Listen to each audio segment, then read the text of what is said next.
Hello students, welcome back to our YouTube channel EP combo group. हम literature की starting कर चुके हैं और हमने कल पढ़ा था चैप्टर द लास्ट लेसन। आज हम उसी के सॉल्यूशंस कर रहे हैं, क्वेश्चन आंसर्स हम इसके आज करेंगे। तो क्वेश्चन फर्स्ट आपके सामने है, what was friends expected to be prepared with for the school that day. सबसे पहले आपको क्वेश्चन समझ में आना चाहिए कि क्वेश्चन में पूछा क्या जा रहा है। तो आपसे क्या पूछा जा रहा है कि उस दिन फ्रेंड्स से क्या एक्सपेक्ट किया गया था कि वो किस चीज की तैयारी करके आएगा, स्कूल के टीचर ने उससे क्या आशा रखी थी। आंसर है इसका, friends was expected to be prepared with the lesson on participles for school that day. यानी कि फ्रेंड्स को क्या वर्क दिया गया था कि आपको पार्टिसिपल करके लेके आने हैं, किस लैंग्वेज के, फ्रेंच लैंग्वेज के पार्टिसिपल्स आपको करके लेके आने हैं। अगर आपका क्वेश्चन पास्ट में है तो आंसर भी आपको पास्ट में ही देने हैं। नेक्स्ट क्वेश्चन है हमारा, what was unusual about school for friends that day. देखिए फ्रेंड्स बता रहा है, उन्होंने बताया कि जब वो स्कूल जाते हैं तो उस दिन, जिस दिन वो गए, जिस दिन लास्ट लेसन उनका चल रहा था, उस दिन उनको सब कुछ रूटीन से हटके लग रहा था, अनयूजुअल लग रहा था। तो क्या क्या चीजें उन्होंने बताई इस पे कि कौन कौन सी चीजें अनयूजुअल थी। Friends noticed the absence of the routine hustle and bustle caused by the opening and closing of desk, repeating of the lesson and wrapping of the teacher's ruler on the table। यानी कि जब other days friends school में आता था तो जब वो वहाँ एंटर करता था स्कूल में, उसी टाइम उसको विंडोज से जो बेंच और डेस्क थे वो क्लोज होते थे, ओपन होते थे, या स्टूडेंट्स थे वो आपस में जब एक साथ मिलकर यूनिजन में लेसन रिपीट करते थे, और टीचर जब टेबल के ऊपर अपने रूल को थपथपाता था, तो ये सारी चीजें उसको सुनाई देती थी। लेकिन उस दिन, जिस दिन लास्ट लेसन चल रहा था, फ्रेंड्स को ये चीजें एब्सेंट मिली। The usual hustle bustle was replaced by a strange stillness that was usually characteristic on A Sunday morning in A school.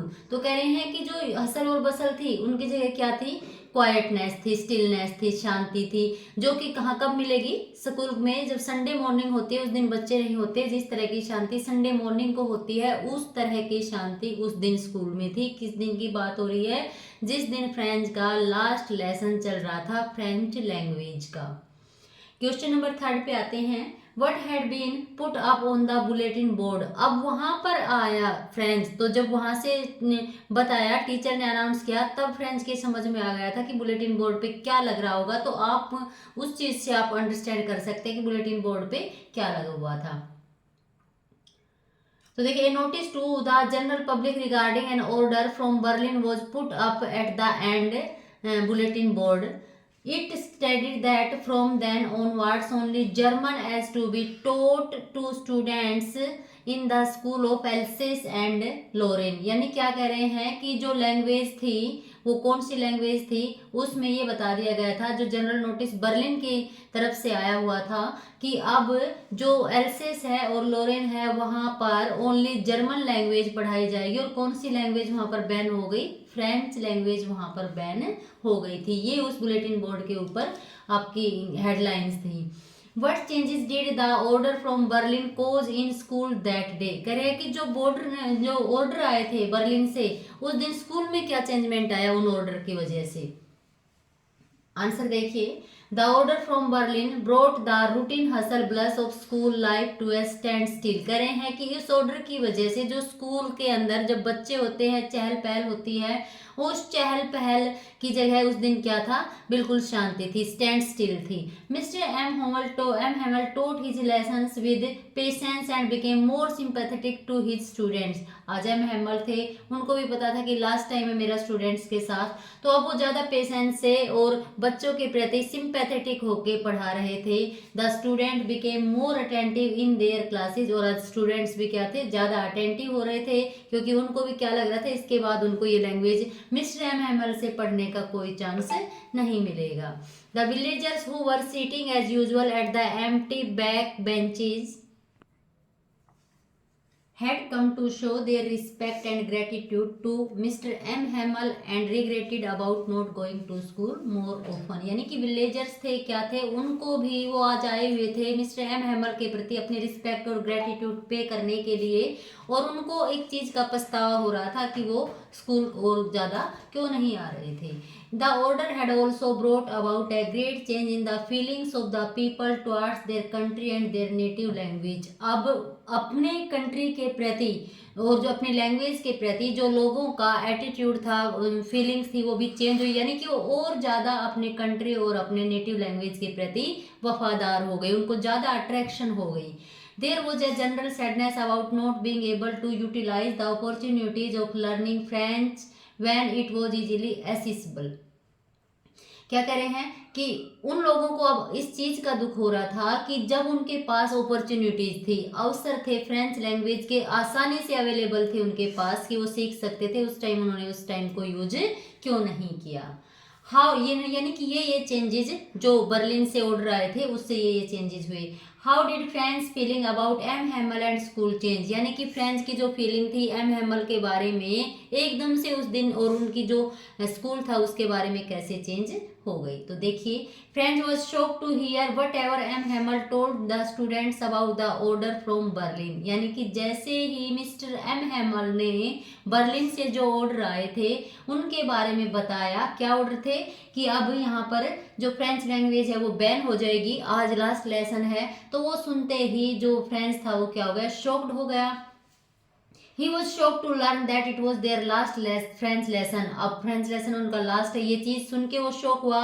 He remembered nothing about his teachers strictness and crankiness. क्या कह रहे हैं कि जो teachers का strictness थी, teacher का जो सख्त रवैया था और जिस तरह से टीचर उनको पीटते थे, पनिशमेंट देते थे, अब उनके बारे में सब कुछ वो भूल गया. He had developed a fondness for M Hamel, अब एम हेमल में उसका इंटरेस्ट जाग गया. And he became more sympathetic towards him, और अब वो उसके प्रति सिंपैथेटिक हो गया. He was troubled at the very idea of being separated from him forever, जब उसको ये लगा कि कल मिस्टर एम हेमल चले जाएंगे, उसके बाद उनसे कभी भी नहीं मिलेंगे, तो इस आइडिया से भी उनको क्या हुई, ट्रबल हुई, वो परेशानी में आ गए. He understood the pain and agony his teacher was undergoing, अब वो समझ गया था कि लास्ट लेसन डिलीवर कर रहे हैं टीचर, इस देश को, अपने स्टूडेंट्स को छोड़ के जाना उसके लिए कितना मुश्किल है, वो इस चीज को समझ रहे थे. For him is school too now carried a different meaning, पहले जो स्कूल उसको अच्छा नहीं लगता था, अब उसी स्कूल के मीनिंग उसके लिए बदल गए थे.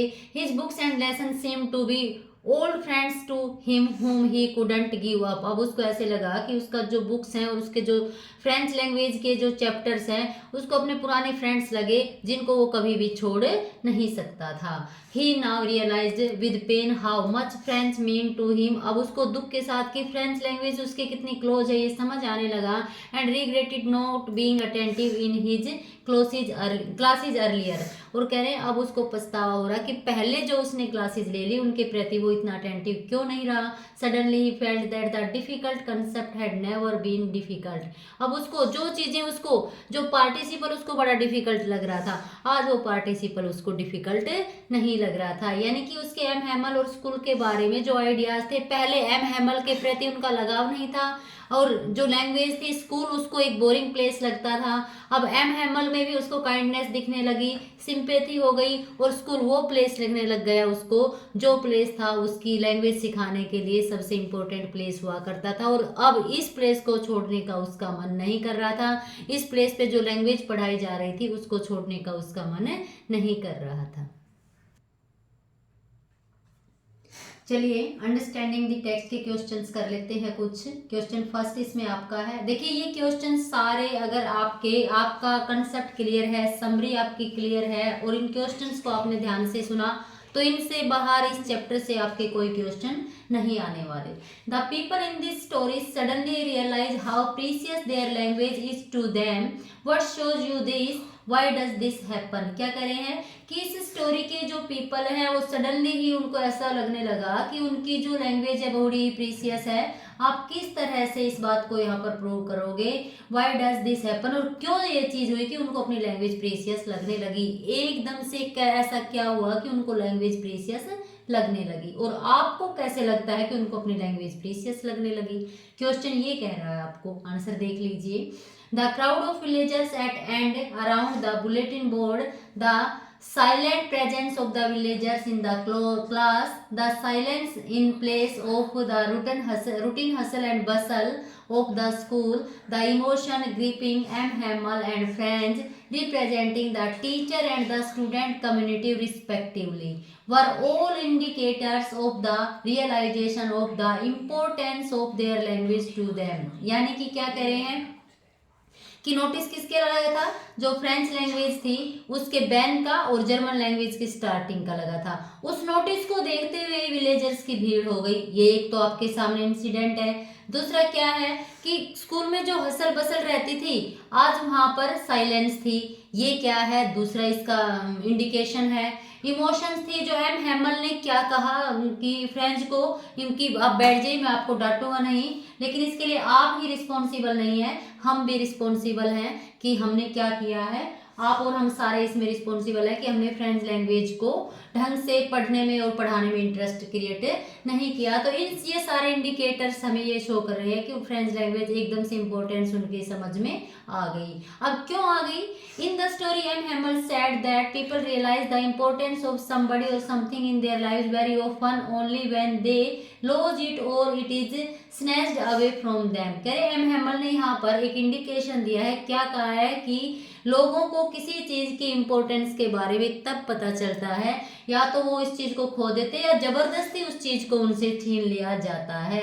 Similarly it was the order from Berlin that made the people realise the importance of their language for them. यानी कि अब क्यों आ गया कि उनकी लैंग्वेज, बर्लिन से जो ऑर्डर आया उनकी लैंग्वेज को बैन कर दिया था और उस बैन की वजह से ही उनको क्या होने लगा, एहसास होने लगा कि उनकी लैंग्वेज उनके लिए कितनी इंपॉर्टेंट है। नेक्स्ट क्वेश्चन पे आइए। French things will they make them sing in German even the pigeons. ये आपकी स्टेटमेंट आई है, इसको आपको ध्यान से पढ़ना है, बड़ी इंपॉर्टेंट स्टेटमेंट है।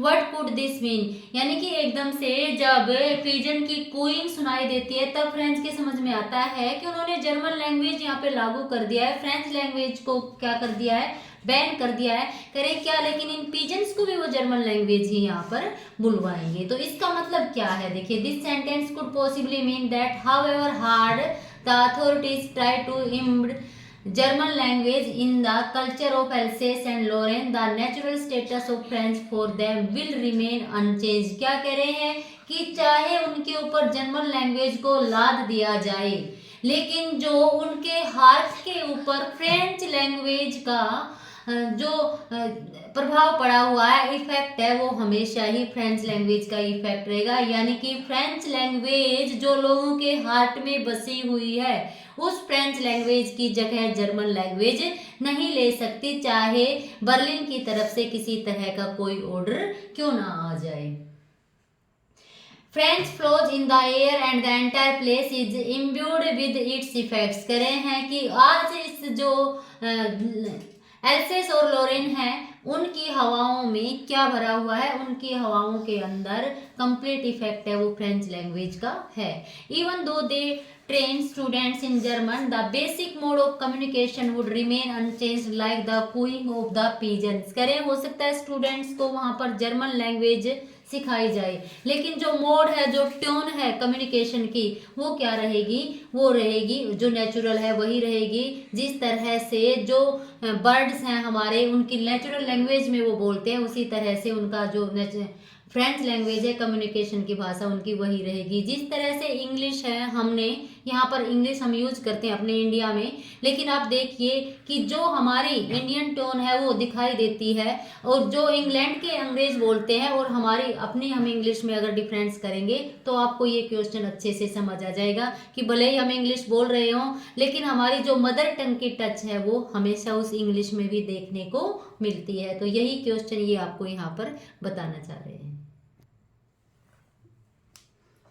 टॉकिंग अबाउट द टेक्स्ट के क्वेश्चन देखते हैं। देखिए क्या कह रहे हैं। When people are enslaved as long as they hold fast to their language it is as if they had the key to their prison।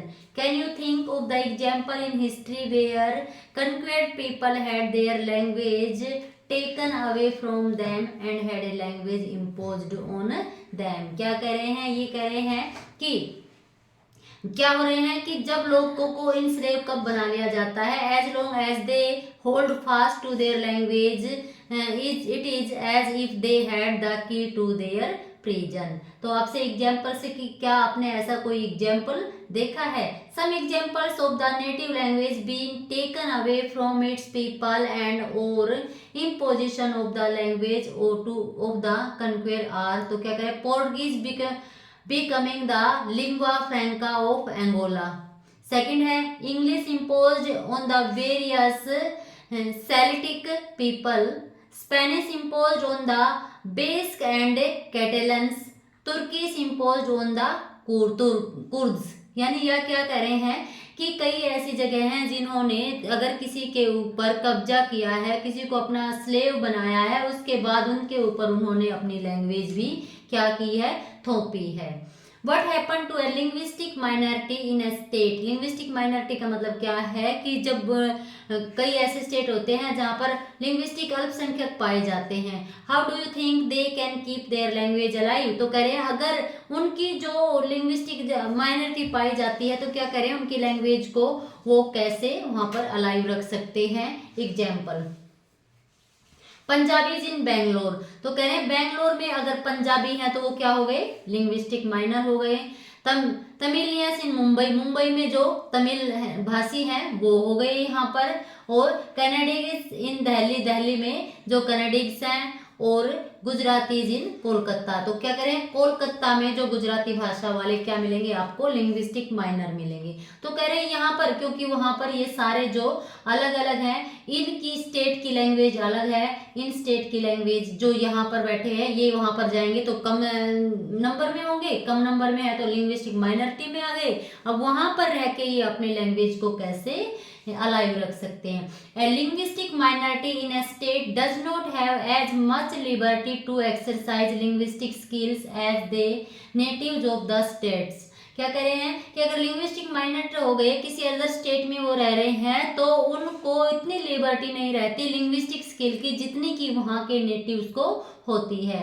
They initially try to learn the jargons in order to cope with the day-to-day life activities and finally begins to understand the native language with regular interactions। क्या कर रहे हैं कि उनको जो day to day की life activities है धीरे धीरे वो उन्हीं के बारे में क्या करना सीखना शुरू कर देते हैं और वहाँ की नेटिव जो लैंग्वेज है रेगुलर इंटरेक्शन के कारण वो उनको अंडरस्टैंड करना शुरू कर देते हैं। At the workplace and educational organisation English or any other language helps a lot to cope up with. तो क्या कह रहे हैं कि जो वर्क प्लेस है उनका काम किस स्थली है या एजुकेशनल ऑर्गेनाइजेशन है वहां पर इंग्लिश होती है या दूसरी जो लैंग्वेजेस होती हैं जो वहां पर उनको लिंग्विस्टिक जो प्रॉब्लम आती है उसको सॉल्व करने में हेल्प करती है। The work and learning process, but when it comes to understand the basic norms of the society in order to socialize, one does face a sort of linguistic barrier during communication। क्या कह रहे हैं, लेकिन जब basic norms के बारे में आ जाती है सोसाइटी के, अपनी खुद की नॉर्म्स होती हैं सोशलाइजेशन के लिए, तो वहाँ पर कुछ लिंग्विस्टिक बाधाएं आ जाती है कम्युनिकेशन में। To keep their language alive, the linguistic minorities can form small communities where they can celebrate their festivals as per their traditions। तो क्या कर रहे हैं कि अपनी जो लैंग्वेज को अलाइव रखने के लिए लिंग्विस्टिक माइनॉरिटीज है वो क्या कर सकती है, अपनी स्मॉल जो कम्युनिटीज है अगर वहां पर जो है तो वो क्या हो रहे हैं, मान लीजिए पंजाबीज कम है तो वहां पर अपने सारे पंजाबीज मिलके बंगाल में क्या कर लेंगे, बेंगलोर में सारे मिलके अपनी कम्युनिटी बना लेंगे और उनकी जो ट्रेडिशंस है फेस्टिवल्स है उनके अकॉर्डिंग सारे मिलके उसको सेलिब्रेट करें। Moreover they can continue to speak their native language at their homes in order to make their children learn and get used to the language। दूसरा वो अपने वर्क प्लेस पे क्या करें, अपने जो वहाँ की लैंग्वेज है या इंग्लिश है उसको यूज करें और घर के ऊपर अपने खुद की लैंग्वेज वहाँ पर यूज करें ताकि उनके बच्चे उनकी लैंग्वेज को सीख सकें। People must visit their native places at regular intervals in order to stay close to their roots. अब कह रहे हैं कि अगर किसी अदर स्टेट में चले गए या किसी अदर कंट्रीज में चले गए हैं, फिर भी उनको टाइमली जब भी टाइम मिलता है तो अपनी माटी के जड़ से लगाए रखने के लिए उनको कभी कभी वहां पर रेगुलर इंटरवल्स के बाद में उनको आ जाना चाहिए। इट मीन्स कि देखिए, जैसे हम भारतीय हैं, हमारी जो भाषाएं हैं, भारत के जो स्टेट्स हैं, 22 जो लैंग्वेजेज है वहाँ पर उनको रिकग्निशन मिली हुई है। अगर हम दूसरी कंट्रीज में भी जा रहे हैं तो हमें अपनी जो मदर टंग है, अपने बच्चों के साथ में, अपने रिलेटिव्स के साथ में, या हमारे जो फैमिली मेंबर्स हैं उनके साथ में हमें अपनी लैंग्वेज बोलनी चाहिए, ताकि हम अपनी नेटिव लैंग्वेज को अलाइव रख सकें। ये नहीं है कि अगर हमारी लैंग्वेज हिंदी है तो भी हम अपने घर पे भी बच्चों के साथ इंग्लिश में बात करें, क्योंकि इंटरनेशनल लैंग्वेज है। मेरा मानना ऐसा बिल्कुल भी नहीं है। इंटरनेशनल लैंग्वेज है, इसको आप सम्मान दीजिए, लेकिन इसके साथ साथ में आप अपनी जो नेटिव लैंग्वेज है उसको भी अलाइव रखिए। नेक्स्ट क्वेश्चन देखिए, is it possible to carry pride in one's language too far? Do you know what linguistic chauvinism means? तो क्या कर रहे हैं कि कह रहे हैं कि अगर एक लैंग्वेज के ऊपर प्राइड काफी लंबा चल सकता है और लिंग्विस्टिक चोविनिज्म क्या कहलाता है, इसका मतलब क्या है, तो आप इसका मतलब समझिए। Yes, it is possible to carry pride in one's language too far for if one is fond of one's own language at the cost of others. करें हाँ, बिल्कुल ये प्राइड काफी लंबा चल सकता है अगर हम अपनी लैंग्वेज को तो अच्छी समझें और दूसरों की लैंग्वेज की हमारे लिए कोई कॉस्ट नहीं है। यानी कि मेरी लैंग्वेज अच्छी है, इसके लिए दूसरों को की लैंग्वेज को कोई भी कीमत क्यों न चुकानी पड़े। Indifference towards other language is not healthy for any democracy like India. करे लेकिन क्या है, जो दूसरी लैंग्वेज की जिसके प्रति हम इंडिफरेंट हो जाते हैं कि उस लैंग्वेज से मुझे कोई लेना देना ही नहीं है, तो वो अच्छा नहीं होता एक डेमोक्रेसी कंट्री के लिए, डेमोक्रेटिक कंट्री के लिए लाइक इंडिया। क्योंकि इंडिया में तो 22 लैंग्वेजेज हैं। अगर हर एक बंदा यानी कि 22 लैंग्वेजेज में से हर किसी की कोई ना कोई लैंग्वेज है, तो एक ही लैंग्वेज को पकड़कर अगर वो बैठ जाएंगे तो अदर लैंग्वेज के जो होल्डर्स हैं उनके साथ में उनके डिस्प्यूट होंगे। तो इसीलिए एक लैंग्वेज का यूज करना भारत जैसे देश के लिए ये सही नहीं है। When the sense of belonging to one's own language crosses the thin line between pride and arrogance, it becomes linguistic chauvinism। देखिए, एक तो हमें गर्व होता है हमें अपनी लैंग्वेज के ऊपर, दूसरा क्या होता है एरोगेंस। उसके बाद में हमें एरोगेंस अगर हमारे अंदर आ जाता है, करे प्राइड और एरोगेंस के बीच की जो एक थिन लाइन है ये क्रॉस हो जाती है, तो उसके बाद में हमारे लिंग्विस्टिक चौविनिज्म बन जाता है। यानी कि फिर अच्छा नहीं होता वो हमारे लिए। If people feel good about their language and traditions they must have a tolerance for other languages too. करे सही बात है, अपनी लैंग्वेज के ऊपर प्राइड भी कीजिए, आप अपनी ट्रेडिशन को आप अच्छा मानिए, लेकिन उसके साथ साथ में आपके दिल में ये नहीं होना चाहिए कि दूसरों की जो लैंग्वेजेज है या ट्रेडिशन है वो अच्छी नहीं है। आपके लिए टॉलरेंस होना चाहिए। अगर मैं मेरी लैंग्वेज या मेरी ट्रेडिशन को अच्छा बनाती हूँ, तो अगर कोई दूसरा आपके सामने या मेरे सामने कोई दूसरा अपनी लैंग्वेज की बड़ाई करता है, अपनी ट्रेडिशन की बड़ाई करता है, तो मुझे उनकी उस भावना को समझना चाहिए। गुस्से में नहीं होना चाहिए कि मेरी लैंग्वेज के मेरे सामने और ये अपनी लैंग्वेज को क्यों यहाँ पर बड़ाई कर रहा है। Everybody has the right to follow their religion and speak the language as per their desire। कह हर व्यक्ति को ये राइट है कि वो अपने रिलीजन को और अपनी लैंग्वेज को अपनी इच्छा के अनुसार यूज करे। In fact it is disparaging to distort the names of communities, for example bongs for Bengalis, Gujju for Gujaratis। क्या कह रहे हैं कि ये क्या कर रहे हैं कि जो कम्युनिटीज ने अपने लिए नाम भी दे रखे हैं, बोंग्स बंगालीज के लिए और गुज्जू गुजरातीज के लिए दे रखे हैं। तो ये आपके जो क्वेश्चंस हैं, इस चैप्टर के आपके जो क्वेश्चंस हैं ये कंप्लीट हो चुके हैं। इन क्वेश्चंस को अगर आप इस वीडियो को सुन के एक बार ध्यान से सुन लेंगे तो इस चैप्टर के इन क्वेश्चन से बाहर आपका कोई क्वेश्चन नहीं आएगा। So thanks for watching. Please like, share and subscribe my channel.